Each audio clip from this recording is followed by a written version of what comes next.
Hello everyone, doctor फाखिया है, gynaecologist.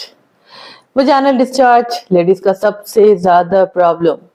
Clinic में आने वाले 60 से 70% पेशेंट्स को वजाइनल डिस्चार्ज की प्रॉब्लम होती है। अरे बट डिस्चार्ज तो नॉर्मल भी होता है, बिकॉज लेडीज में वो discharge that is sometimes it's normal also. और आप बिल्कुल कंफ्यूज कर जाते हो कि यार इसकी मुझे वीकनेस हो रहा है, मेरी हड्डी कमजोर हो रही है डॉक्टर। तो आपको समझना जरूरी है कि नॉर्मल डिस्चार्ज कौन से हैं और अब नॉर्मल डिस्चार्ज कौन से हैं।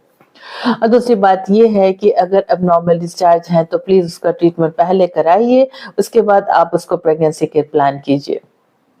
आपने देखा ही होगा मेरा first video plan your pregnancy, उसमें मैंने बताया कि कोई भी डिस्चार्ज जो इन्फेक्शन है उसको ठीक कीजिए, उसके बाद प्रेगनेंसी प्लान कीजिए। अदरवाइज इस डिस्चार्ज की वजह से आपको बहुत सारे कॉम्प्लिकेशंस हो सकते हैं, जैसे कि सबसे ज्यादा इंपॉर्टेंट टाइम से पहले लेबर पेन स्टार्ट होना, या तो फिर टाइम से पहले पानी का टूट जाना। अगर कंट्रोल इन्फेक्शन नहीं किया तो चांसेस हो सकते हैं सेप्सिस या इन्फेक्शंस आफ्टर डिलीवरी, यानी कि डिलीवरी के बाद। तो ऐसे सिचुएशन में प्लीज आप हमेशा इन्फेक्शन को कंट्रोल करके प्रेगनेंसी को प्लान कीजिए। नो इम्पोर्टेंट थिंग नॉर्मल है कि अब नॉर्मल, तो जल्दी से थोड़ा सा इंफॉर्मेशन आप जरूर ले लीजिए, अपने लिए एक थोड़े से छोटे से डॉक्टर जरूर बन जाइए। नॉर्मल डिस्चार्ज जो कि होता है वो वजाइना ग्लैंड से होते हैं, वो पानी के जैसा, पतला पानी के जैसा होता है।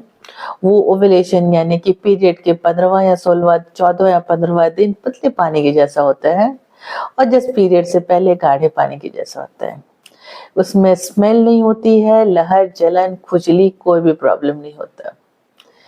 लेकिन अगर वो डिस्चार्ज में कलर है यानी कि पीले कलर का है, गाढ़े दूध के जैसा निकल रहा है, स्मेल है, या फटे हुए दूध जैसे चीज कॉटन के जैसे हो रहे हैं, बिल्कुल फटे हुए दूध के जैसे, दही के जैसे, और उसमें बहुत स्मेल है, और या कभी कभी लाल है या ब्राउन कलर का डिस्चार्ज है, और इस डिस्चार्ज से आप इतने परेशान हो इसलिए आप डॉक्टर के पास आ रहे हो, तो ये डिस्चार्ज बिल्कुल गलत है, अब नॉर्मल डिस्चार्ज है। मैंने एक वीडियो बनाया था, आप जरूर देखिएगा, नॉर्मल एंड अब नॉर्मल डिस्चार्ज, आप उसको प्लीज देख लीजिए। तो इसके लिए आपको सबसे पहले इंपॉर्टेंट चीज जो हम लोग देते हैं वो ये है कि वजाइनल टैबलेट्स।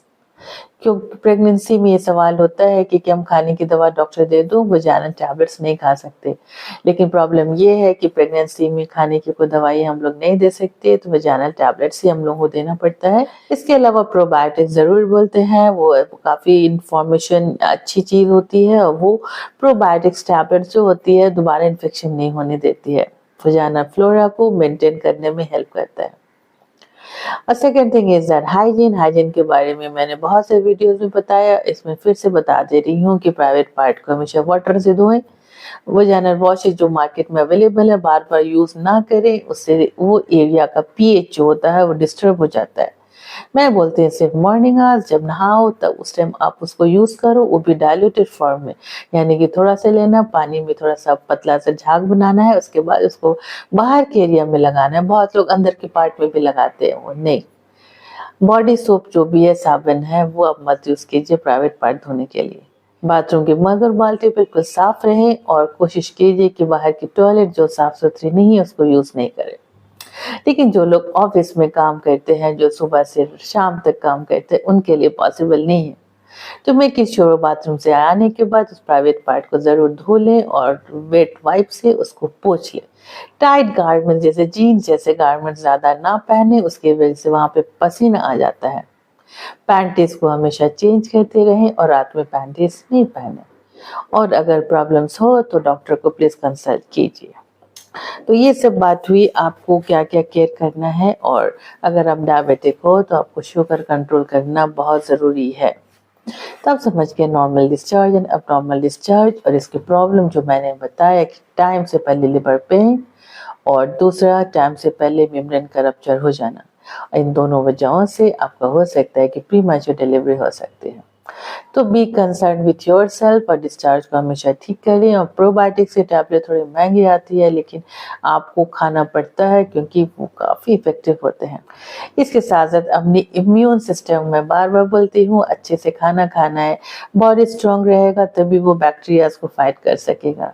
इसलिए आपको गुड फूड है, हेल्दी फूड है, टाइम पे खाना है, और lots of fruits and vegetables and fibres, जो कि मैं बार बार बोलती हूँ, एंड प्रोबायोटिक्स जैसे कि दही है, idli, dosa and all this things है जिसमें प्रोबायोटिक्स जो कि फर्मेंटेड करके बनाई जाती है दाल, तो वो सब चीज़ें हम ज़्यादा खा सकती हैं।